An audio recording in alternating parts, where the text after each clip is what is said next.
नमस्कार दोस्तों, राजश्री एजुकेशन में आपका स्वागत है मेरे दोस्तों। आज मैं आपको बताने वाला हूं कि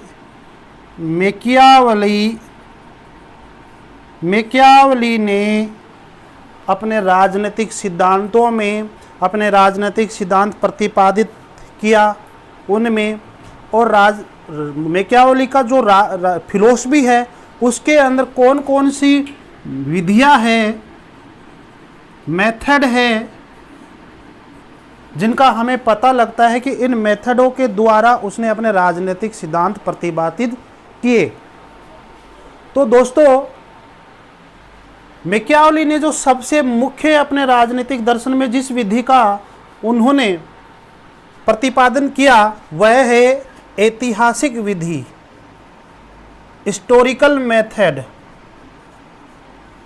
ऐतिहासिक विधि जिसको हम इंग्लिश के अंदर हिस्टोरिकल मेथड कहते हैं मेरे दोस्तों। और ध्यान दो, ऐतिहासिक विधि का उन्होंने मैकियावेली ने अपनी बुक डिस्कोर्सेज में किया है। डिस्कोर्स में किया है, ठीक है मेरे दोस्तों। डिस्कोर्सेज पुस्तक का नाम है पूरा, डिस्कोर्सेज ऑन लिवी, जो 1530 में प्रकाशित होती है और 1520 में मैकियावेली के द्वारा लिखी जाती है मेरे दोस्तों, ठीक है। अब ऐतिहासिक विधि क्या है, ठीक है मेरे दोस्तों। मैकियावेली का मानना था कि आप भविष्य के बारे में सोच रहे हो, तो भविष्य की चिंता करने के लिए, या फिर वर्तमान के बारे में सोच रहे हो तो वर्तमान के बारे में देखने के लिए और भविष्य के बारे में चिंता करने के लिए हमें बहुत पीछे जाना पड़ता है। यदि पीछे नहीं जाओगे तो न तो वर्तमान के बारे में सोच पाओगे, न तो वर्तमान की व्यवस्था को सोच पाओगे, न भविष्य के बारे में सोच पाओगे।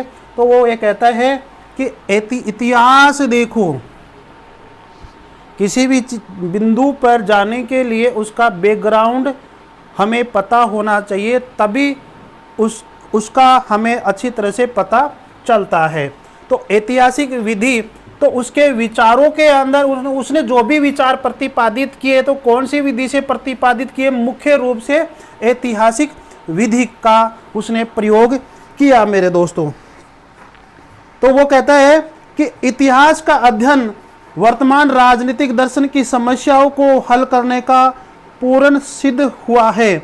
वो कहता है कि वर्तमान परिस्थितियां हैं, राजनीतिक जीवन में जो वर्तमान परिस्थितियां हैं, उन परिस्थितियों को हल करने के लिए हमें बहुत थोड़ा पीछे जाना पड़ेगा, भूतकाल में जाना पड़ेगा और वहाँ का जो इतिहास है उसको समझना पड़ेगा, ठीक है मेरे दोस्तों। आज हमारे यहाँ पे कोई धार्मिक मान्यताएं हैं या कुछ परंपराएं हैं, तो वो परंपराएं आज थोड़ी बनी हैं। उन परंपराओं को समझने के लिए हमें बहुत पीछे जाना पड़ेगा, वहाँ से हमें उनको समझना होगा कि ये चीज़ क्या है मेरे दोस्तों।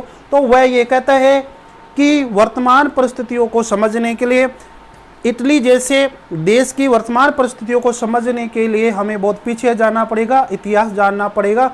इसलिए अपने विचारों को जो प्रतिपादन किया उसने, तो उसमें ऐतिहासिक विधि सामने आती है कि उसने ऐतिहासिक विधि का प्रयोग किया था और अपनी बुक डिस्कोर्सेज में उसका वर्णन भी किया था। दोस्तों, ऐतिहासिक विधि जो कि मैकियावेली ने अपने सिद्धांतों में प्रयोग किया, तो दो विद्वान ऐसे हैं जो उसकी ऐतिहासिक विधि को क्या कहा कि ये तो पर्यवेक्षणात्मक है, प्रयोगात्मक विधि है। वो ये कहना चाहते हैं कि अपने सिद्धांतों को प्रतिपादन करने के लिए उसने इतिहास का सहारा लिया। तो ये तो बात सही है मेरे दोस्तों। मैं मेरे सिद्धांतों का प्रतिपादन करने के लिए, या मेरे दोस्तों आप अपने सिद्धांतों का प्रतिपादन करने के लिए तो किसी न किसी का तो सहारा लोगे, तो वही बात मैकियावेली करता है कि किसी न किसी चीज़ का सहारा लेता है। लेकिन आलोचक कहते हैं कि इसने अपने सिद्धांतों का प्रतिपादन करने के लिए इतिहास का सहारा लिया, ठीक है। तो वो आलोचना करते हैं, और आलोचना में दो व्यक्ति होते हैं, दो विद्वान होते हैं। वो कौन कौन से? डनिंग व सेबाइन, डनिंग व सेबाइन कहते हैं कि उसने ऐतिहासिक विधि का, इसलिए उसने ऐतिहासिक विधि का प्रयोग किया क्योंकि वह अपने सिद्धांतों को समझा सके, अपने सिद्धांतों को समझा सके। ठीक है, तो वो कहते हैं कि उसने अपने सिद्धांतों को समझाने के लिए ऐतिहासिक विधि का प्रयोग किया। तो ये लोग क्या क्या मानते हैं, डनिंग और सेबाइन, कि नहीं, उसने ऐतिहासिक विधि का प्रयोग किया ही नहीं, उन्होंने तो क्या किया,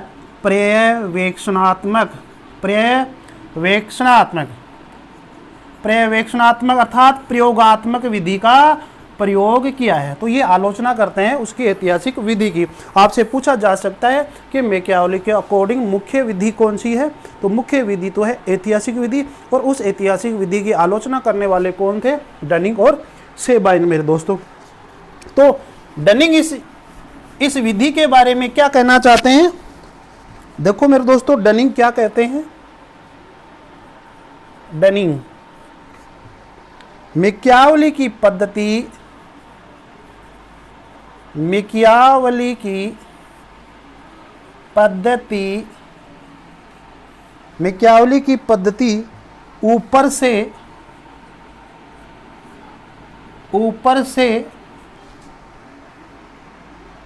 ऊपर से जितनी ऐतिहासिक लगती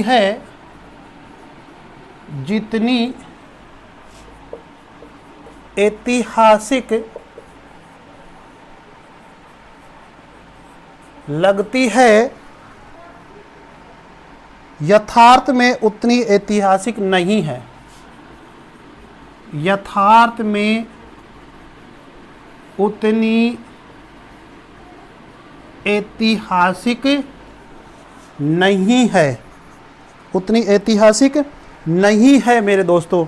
तो जहां मैकियावेली ने अपने राजनीतिक सिद्धांतों को प्रतिपादन करने के लिए इतिहास का सहारा लिया, इसलिए हम ये कह सकते हैं कि उसने ऐतिहासिक विधि प्रतिपादित की कि किसी भी चीज़ की समस्या को समझने के लिए, या इटली जैसे देश की समस्या को समझने के लिए इतिहास का उसने सहारा लिया। तो लोगों ने उसकी आलोचना की, जिसमें मुख्य रूप से डनिंग है, सेबाइन है। डनिंग क्या कह रहा है कि मैकियावेली की पद्धति ऊपर से जितनी ऐतिहासिक लगती है, यथार्थ में उतनी ऐतिहासिक नहीं। तो डनिंग कहना क्या चाहता है, और डनिंग के साथ सेबाइन भी क्या कहना चाहता है कि इसने अपने सिद्धांतों का प्रतिपादन करने के लिए इतिहास का सहारा लिया, लेकिन वह ऐतिहासिक विधि में प्रयोग में नहीं लिया। तो प्रयोग में कौन सी विधि ली, तो वो ये दोनों कहते हैं, डनिंग और सेबाइन, कि पर्यवेक्षणात्मक विधि अर्थात प्रयोगात्मक विधि का उसने प्रयोग किया, ये बात कहना चाहते हैं। ठीक है, तो हमें मुख्य रूप से कौन सी बात याद रखनी है कि मैकियावेली के अकॉर्डिंग उसके विचारों में ऐतिहासिक विधि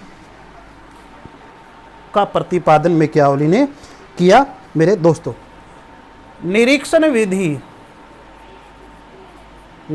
विधि जिसको अंग्रेजी में क्या बोलेंगे अपन, ऑब्जर्वेशनल मेथड कहेंगे निरीक्षण विधि। तो मेरे दोस्तों, निरीक्षण विधि का प्रतिपादन उसने द प्रिंस पुस्तक में किया। प्रिंस पुस्तक 1513 में लिखा उसने। 1527 में मैकियावेली की मृत्यु हो जाती है। मृत्यु के 5 वर्ष बाद यानी कि 1532 के अंदर ये प्रिंस पुस्तक प्रकाशित होती है उसके मरने के बाद में। अब ध्यान दो, प्रिंस का मतलब होता है राजा। तो राजा का उसने क्या किया, ऑब्जर्वेशन किया, निरीक्षण किया कि इटली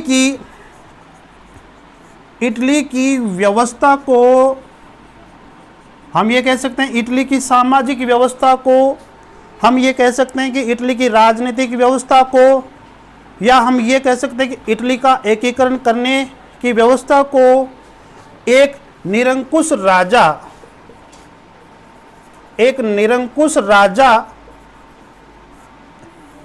राजा ही इटली की व्यवस्था को सुधार सकता है।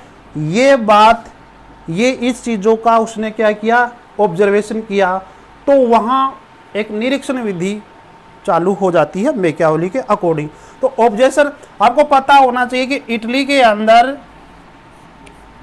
पहले मेडिनी परिवार का राजशाही था, मेडिनी परिवार का राजतंत्र था।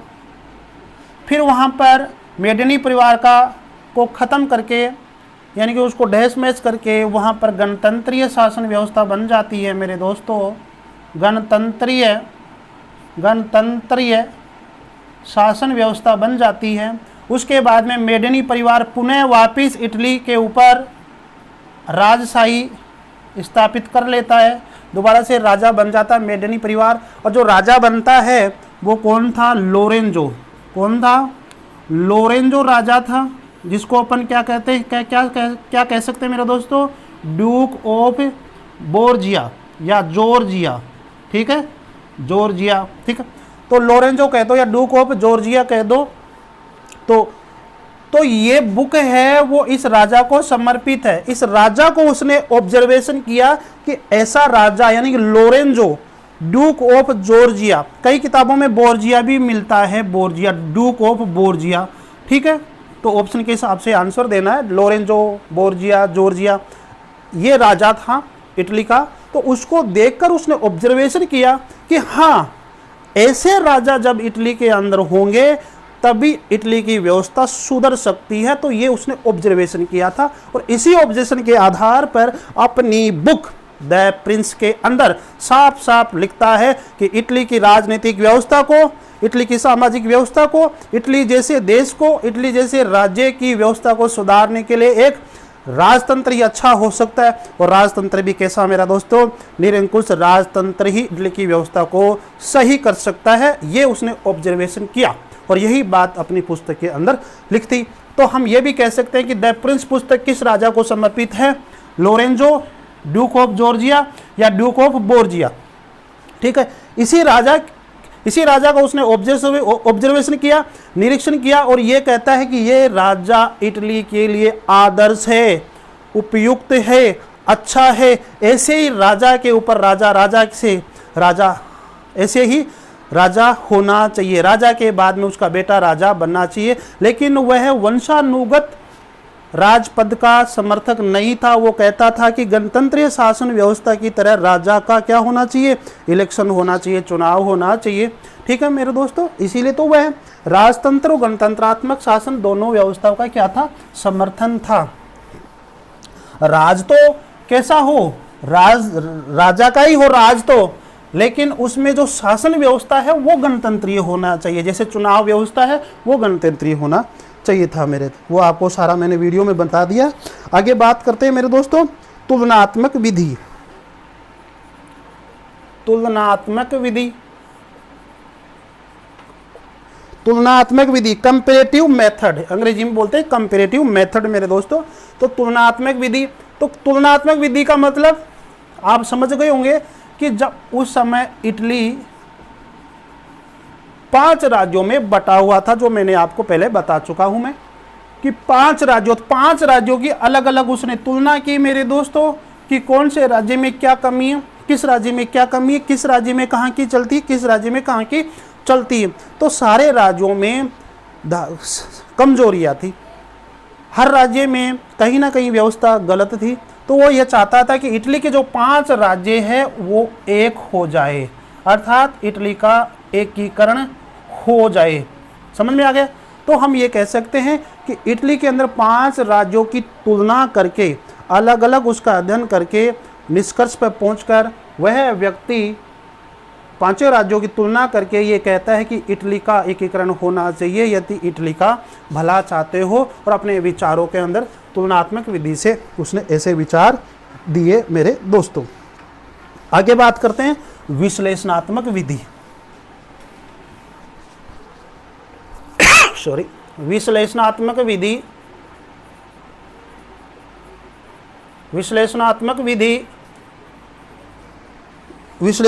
विधि एनालिटिक मेथड, एनालिसिस मेथड उसको बोल सकते हैं अपन, विश्लेषणात्मक विधि, एनालिसिस मेथड।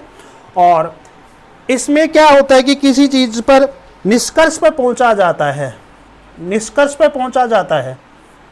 ठीक है, निष्कर्ष पे पहुंचा जाता है। पहले विशेष बात की जाती है, फिर बाद में निष्कर्ष पे पहुंचा जाता है कि ऐसा होना चाहिए।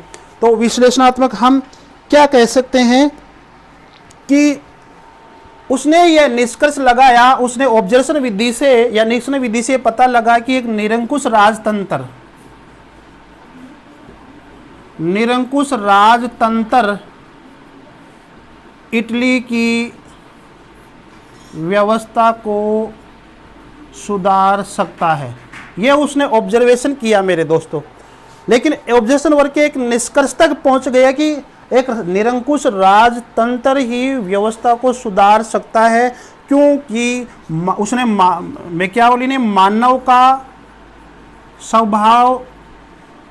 का स्वभाव वाले वीडियो के अंदर आप देखना, मैकियावेली ने मानव का स्वभाव बताया कि मानव का स्वभाव होब्स की तरह मानव का स्वभाव बताया। और क्या कहा कि मानव का स्वभाव स्वार्थी होता है और दुष्ट होता है मेरे दोस्तों। तो होब्स की तरह मैकियावेली ने मानव का स्वभाव बताया।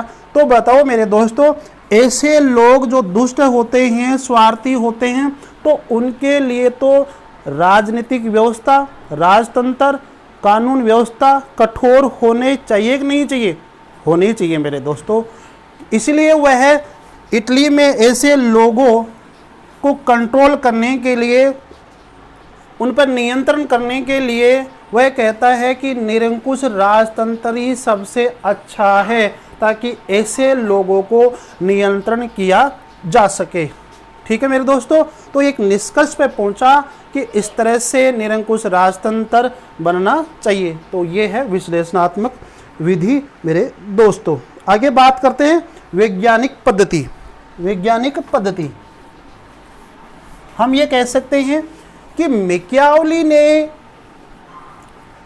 अपने जो भी राजनीतिक दर्शन दिया, राजनीति से संबंधित जो चिंतन किया, उसने अपनी फिलोसफी दी, तो उसके अंदर जो भी विचार दिए उनका वैज्ञानिक आधार था।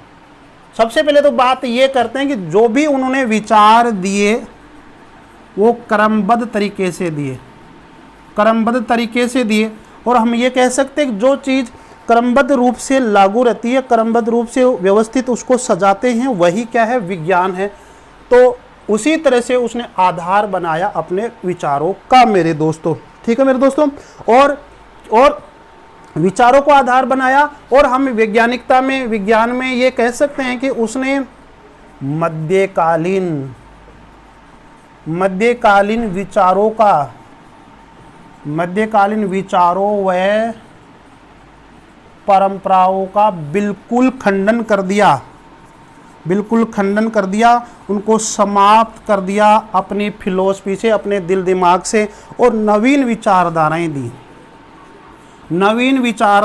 दी।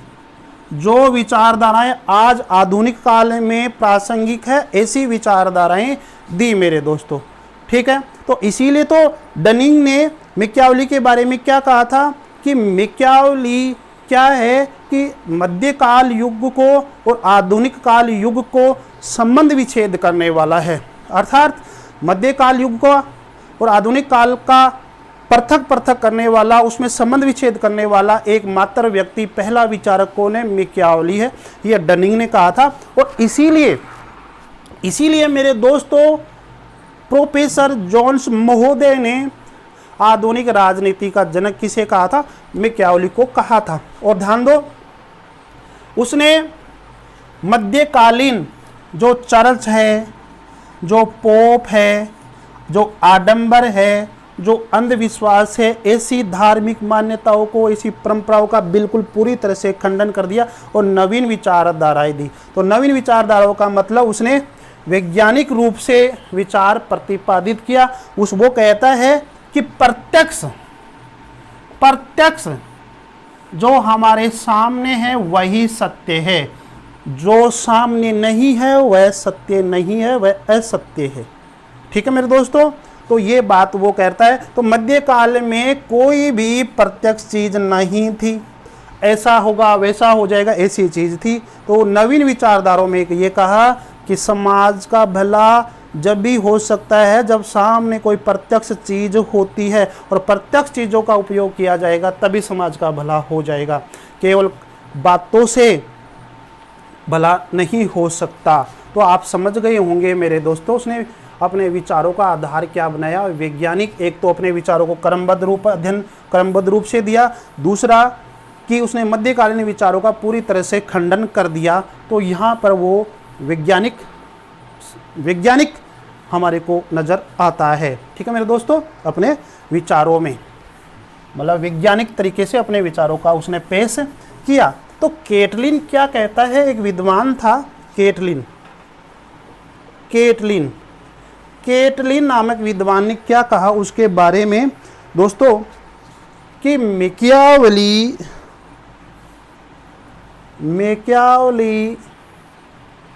प्रथम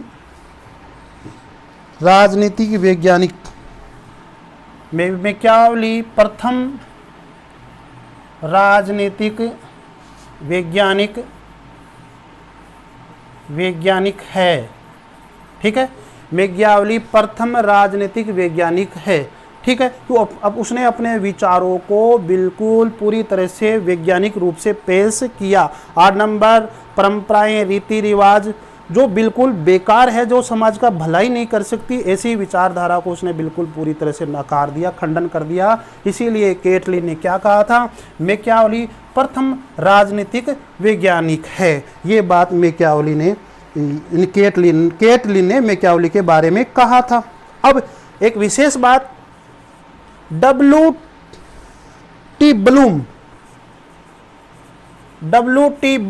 ब्लूम याद रखना आप, ब्लूम ने क्या कहा था मैकियावेली को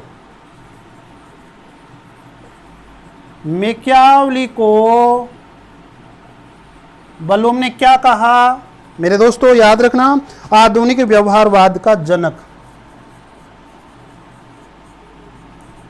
आधुनिक व्यवहारवाद का जनक। ये व्यवहारवाद अलग है मेरे दोस्तों, व्यवहारवाद, उत्तर व्यवहारवाद वो अलग चीज़ है। लेकिन इसने कमेंट कर दिया, उसने वैज्ञानिकता का आधार दिया था, अपने विचारों को वैज्ञानिक रूप से पेश करने की कोशिश की थी। इसीलिए उसने कहा, W.T. ब्लूम ने कहा कि मैकियावेली क्या है, आधुनिक व्यवहारवाद का जनक है। आधुनिक व्यवहारवाद का जनक कौन है, मैकियावेली है मेरे दोस्तों। तो और ध्यान दो, मैकियावेली को यूरोप का चाणक्य कहा जाता है। हम इसको इटली का चाणक्य भी कह सकते हैं। हम इसको भाई फ्लोरेंस का चाणक्य भी कह सकते हैं। फ्लोरेंस का कहो, यूरोप का कहो, इटली का कहो, एक ही बात है मेरे दोस्तों। और दूसरी बात, उसने अपनी शासन कला के बारे में उपदेश दिया। किन्हें, शासकों का मतलब हम राजाओं से इनका अर्थ लगा सकते हैं, राजकुमारों से इनका अर्थ लगा सकते हैं, और युवराजों से इनका अर्थ लगा सकते हैं। क्योंकि उसने अपने शासन कला के अंदर उसने उपदेश दिया शासकों को, राजाओं को, राजकुमारों को, युवराजों को। ठीक है मेरे दोस्तों, और ये कहा कि शासन कला में पारंगत होना है तो राजाओं, महाराजाओं को, युवराजों को क्या बन जाना चाहिए, कुटिल। क्या बन जाना चाहिए, कुटिल मेरे दोस्तों। तो आपके सामने क्वेश्चन आ सकता है कि शासकों को निम्न में से किस विद्वान ने शासकों को कुटिलों की संज्ञा दी, अर्थात शासक कुटिल होने चाहिए। तो आंसर होना चाहिए मैकियावेली।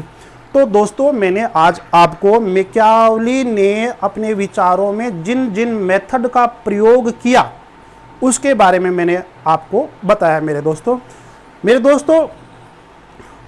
मेरे वीडियो को आप लाइक, शेयर, सब्सक्राइब अवश्य करें मेरे दोस्तों। आपके कमेंट आपके लाइक करने से, आपके सब्सक्राइब करने से मुझे बहुत हौसला मिलता है, मैं बड़ा मोटिवेशन होता हूं और मैं अच्छा करने की कोशिश करूंगा आपके लिए। धन्यवाद दोस्तों।